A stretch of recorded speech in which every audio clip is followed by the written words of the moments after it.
Okay. I'm gonna try this one more time. Recording's very difficult.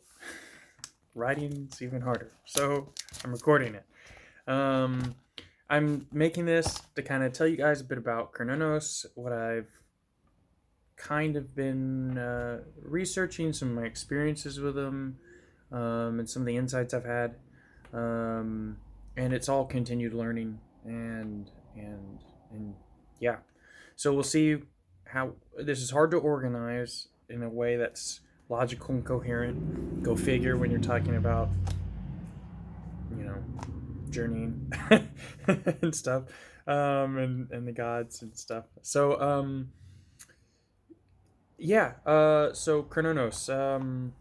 First off is there Cernunnos means the horned one. Specifically here antlers. An antlered figured man has been depicted in Neolithic drawings and caves all around the world. Um, and uh, and yeah, so he does not have any specific myths about him. Like it's not mentioned in any myths and any kind of lore in that sense. So we have really just kind of drawings of art,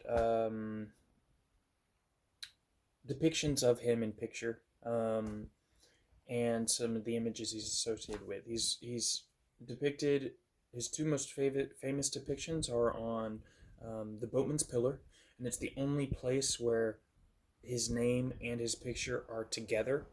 Um, and so and the rest and there he's shown as a horn figure, um, with two torques on each horn, um, and that was a piece in Paris, maybe Italy. Don't quote me. Um, uh, Sponsored by sailors, to have this made, and it shows a number of gods on this pillar. Um, and then the other place, and the most famous depiction, is on the Gundestrup cauldron, and that's a really cool piece of work. Um, yeah, and that shows him sitting cross-legged. He's got antlers. There's a stag next to him. There's a dog next to him. He's holding a snake with ram's horns, and he's holding a torque, which is a torque is a ring, like a C-shaped ring, um, that Celts wore on their wrists, on their neck, and it was a sign of like nobility and wealth and kind of thing. But come to find out, its roots go a lot deeper, the meaning around it. But so the Gundestrup cauldron. There's also a bull on there, um, and so yeah, those are kind of his two most famous depictions. And of course, we get into modern depictions with all sorts of stuff. Um, he's associated with several physical things. I've named a few. Animals, specifically the deer, the dog, the bull. Um, he's usually shown holding a torque, holding a snake, sometimes like a medicine bag, a purse kind of thing, and also sometimes associated with a cauldron.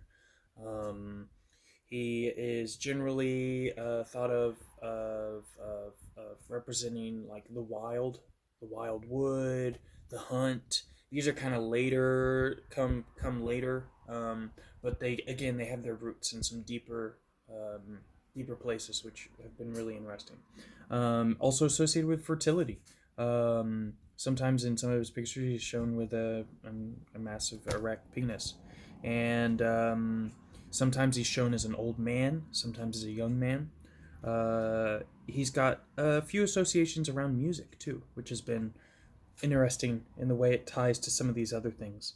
And then last bit, I'm not sure if I just said this or not, but fire, um, associated with fire, and specifically, I'm kind of discovering that light, that fire from the earth. So that is some of the stuff I've kind of come across specifically. Now, each of these kind of delves into their own little rabbit hole. And Cernunnos for me has become associated with two other gods strongly from different cultures. Well, similar cultures. Well, a different culture and a similar culture. There we go. One god is the Dagda of Celtic. He's like the father of the gods. And then the other is Hermes. Um, so in looking into some of these associations, I was also like, look, I like myths a lot. Myths are and stories are a great way for me to learn and get acquainted with different gods, different beings. They're the depth they have. I mean, heck, we're reading The Other Within, and that just should tell you everything there. um, but that book also has been brought up a lot of very interesting um, things here. So as we've been journeying, I've had several experiences with him, and almost all of my journeys. Um, uh, he's every time I see him, work with, he's got fire in his eyes, not normal eyes, just like flames in his eyes, four eyes. He's got the antlers, but mainly, and he's shadow. I can't see him clearly. That's probably for several reasons, but one, I'm not the best at visualizing in that sense, in what I see. Some of it's clear, some of it isn't. But I've also had some experiences around some of these other little bits, some of his associations. Um, so I brought up the Dagda and Hermes. The Dagda is a Celtic godfather of the gods. He's known by many names, um, including Fire of the Eye, Fire of the Wet Wood, Seven Hooded One, Horsefather. Those are some of his more well known ones, but he's also known as the Horned One. And uh, he is a kind of a god. He's a god of the underworld, of the earth, fertility of the earth. The eye of the Dagda was like a green field. It was known as the eye of the Dagda kind of thing, a green fertile field. He had a staff that could kill you with one end, or kill 9 people in one blow with one end specifically, and bring them back to life with the other. Um, he was a guide for the dead, um, but at the same time associated with growth and renewal. Um, like some would say, fair weather, or storms. But it's that I'm thinking it's that weather that has to do with the good growth of plants. You get rains, decent rains that aren't over, but you don't have drought either. Um, and so he usually had a cauldron. The Dagda had a cauldron, and from the cauldron came the rivers that fed the world. It was a cauldron of bounty, a cornucopia in that sense, and sometimes Cernunnos is associated with holding a cornucopia. Um, so yeah. Being a fire, the Dagda also, I mentioned one of his names was Fire of the Wet Wood. Um, I've realized that's like the life, the living life that moves through the plant, that kind of fire. Um, and um, and yeah, yeah. So and then I have also mentioned Hermes a bit. Now Hermes goes the all of course the depth there and the history there is that's recorded is profound. So I'll name some of the similarities that they have, Cernunnos and Hermes, and even the Dagda here. So Hermes was in his earliest depictions was a herder. He guided the wild animals, the animals in general, led them, um, could tame them. Of course, he holds his little staff with snakes on it. Um, and he was associated with fertility too. So they used to have these stone pillars like not pillars, but piles of stone, and they were called like Hermes or something like that, really closely to his name. But they would be depicted on boundaries or along paths, and they later would people would put a carving of the head of Hermes on top of it, or an erect penis, and that phallic symbol was about keeping away the infertile. It was a sign of fertility, but in the way that you're banning infertility, banning or like keeping at bay that which feeds on life, as being the infertile. A non-fertile ground is barren ground, is non-life giving. It takes life, in that sense.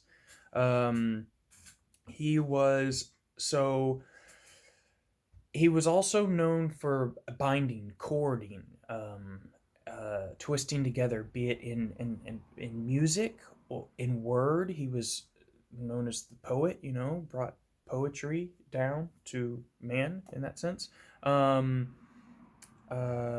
And But also in some of the stories and myths, he was in some myths he made the cords that bound Prometheus to the mountain. Um, and and when Hephaestus caught Apollo sleeping with his wife Aphrodite, I think. Okay, I'll just. He made a joke that his net would have been the stronger. Um, I found that interesting. Torque, the ring I mentioned that Cernunnos is most often depicted with holding or wearing on his horns or on his neck, or on his wrists. Uh, it means later meanings is associated with like wealth, and nobility, but earlier meanings had to do with twisting together, binding, the tension, um, and I think of the way this comes for me. This brings to mind you know the way we are bound to that, to the other world, to the underworld, the way we are, um, the wealth that comes from the underworld. Even Hades, it was Hades or Pluto, actually means riches. That wealth that comes from the ground. But the binding, the twisting, the weaving together of the way we relate. We are, as Oscar has mentioned, we are made up of, made up is probably the wrong word. We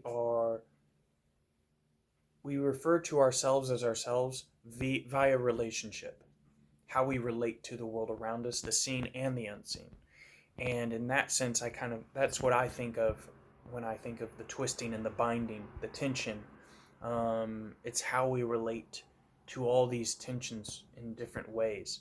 And in that sense, karma, uh, you know.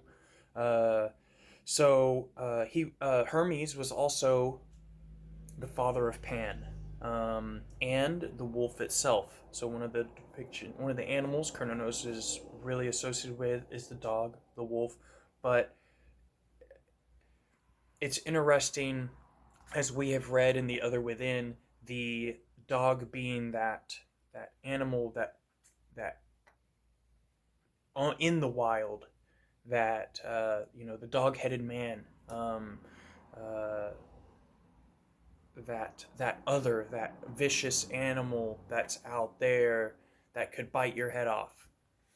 You know, um, that was I guess the harsher side of that underworld when you're not ready for it. I probably butchered that in 1,000 ways. So, but the dogs, the wolves, that lead you, take you in those dark places. Let's see, and then it got into a few things. The Dagda and Hermes. So, real quick here, Hermes' grandmother was the mother of the Pleiades and the Hyades, and those are in the constellation of Taurus, the bull, also an animal associated with Cernunnos. And this was on the back in the House of Atlas, which is like the path. Atlas was depicted not just as holding up the world, but he was like the mountain that held the heavens up in earlier depictions. Just the mountain that almost like um uh uh damn it, the world tree. um but he was that back, and so that's where Hermes came from. Now when Zeus came across that area, the light, I would say almost the sun, in a way, came across that and laid with Hermes' mother, one of the nymphs of the Pleiades, in the house of Atlas. That's what gave birth to Hermes, who then stole Apollo's sacred cows, um, uh, which has some interesting bits in around. I think it's Odysseus and being able to withhold, that hunger we have here and not devour those sacred things. But where did Hermes hide them? In the earth, under the earth, and then gained favor with Apollo by trading him his lyre, his lute kind of thing. I think the lyre is how you say it. But uh, so we kind of he's associated with the earth, but also with the Pleiades in Celtic lore were associated with the rains that would come and water the earth in the fall, um, or in the spring, and and that was the Dagda's time, essentially. Cernunnos was said to rise in on the winter solstice and die in the spring, but to be reborn again, or die in the summer, kind of thing. And I think it has to do with that fire starting to come up out of the earth, that fertile energy coming up, things growing, things dying back in the summer, and then being reborn again. Um, uh, so yeah, the deer awareness presence, I think in that space, I, yeah, we Oscar has talked about the deer a little bit. I'd love to hear more. And let's see, some of the snake. We've gone through snakes, 50-fold with the cosmic serpent, and but the ram's horns were interesting. He's often depicted with a snake, holding a snake with ram's horns, and the ram was Hermes' the one of the main animals sacrificed to Hermes, back in the day. Back in the day. Um, so yeah, let's see. Some of my experiences have kind of revolved around a lot of this. As far as I going to the underworld, going past the being led, I'm gonna say, by the hounds of hell, nipping at my heels, but being led by Cernunnos in that way. Every time I see him, he has fire in his for eyes. He's always shadowed. Can never really, clearly see him in that sense. In one journey, I was given torques by these dwarves. The deer and the deer. Speaking of, and the torque, and dwarves, I guess. But in Norse mythology, it was dwarves who could shapeshift, but depicted as dwarves who were also stags who would hold up the four corners of the heavens, but were also this central trunk, or would be climbing around the central trunk of the world tree. So I found that like, wow, okay, that was really interesting for me. Um, and um, and I was in one of my journeys given torques by some dwarves. And it was weird, but uh, yeah, and I was also given a snake biome, and so that's kind of a few little bits of what I've experienced with him before diving into all of this, and now diving into all of this and seeing all this, it's like, wow. Um, Also a bit overwhelming to some degree. Um, I don't know exactly what to do with it all, but it's really interesting. And obviously, after last night, I can make something, you know. But thank you guys for listening. I'm going to close it out with this little bit from The Other Within. And then that's it, I promise. And you guys won't have to listen to me anymore. All right, so here it is on page 149. The hunter is open to something there are no words for. Cernunnos was also god of the hunt, but that came like way later, and it's not really, that's kind of a Shakespearean thing. But we're going to go with it because of the wildwood, etc. Anyways, the hunter is open to something there are no words for. The music of pattern. Relationships of relationship in states of change. Altogether, they make up a polyphony, with each voice, each being, singing its own song or story. To hear this shifting music more keenly, the hunter cannot afford to be aware of it consciously. He carries the whole music of the forest in his soul. He cannot break it down for objective analysis or filter it through fixed frameworks of conscious purpose without losing the feel of it altogether. And usually, the less he has to say about what he feels, the better. The hunter, to be successful in the hunt, must abandon the ordinary structural categories of perception and descend from the mind of the rider into the mind of the horse and dragon. So yeah, I'm gonna leave it at that. Yeah, thanks for listening, guys. I'll see y'all soon. Mateo.